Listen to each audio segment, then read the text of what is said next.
Preto de 30 embarcacións arribaban este mediodía ao Porto Deportivo da Pobra. Trátase da flota que realiza a travesía o Camiño a Vela, que partiu dende o Porto francés a Rochelle o pasado 24 de xuño.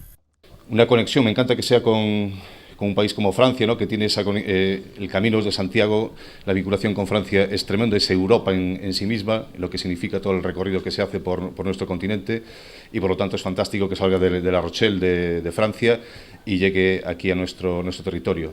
O obxectivo desta travesía, que celebra xa a súa 7ª edición, é poñer en valor o turismo náutico a través do Camiño de Santiago por mar, utilizando como porta de entrada a Ría de Arousa.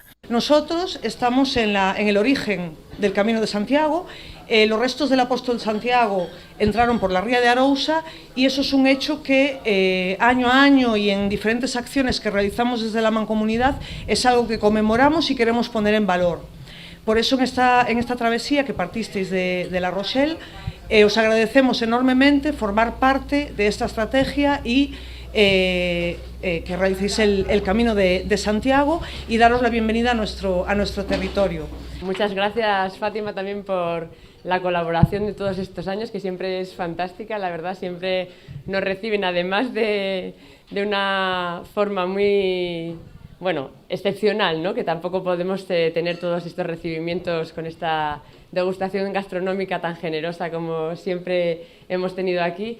Nos ofrecen actividades turísticas y culturales que siempre aportan mucho a nuestro camino, que es lo que intentamos también transmitir, ¿no? Que todos nuestros peregrinos conozcan un poquito más de la cultura a donde llegan, conozcan la gastronomía, conozcan que el Camino de Santiago se puede hacer también a vela, ¿no? Tras o seu paso pola Pobra, realizarán unha nova etapa ata Vilagarcía, donde partirán en catamarán para desembarcar en Pontecesures.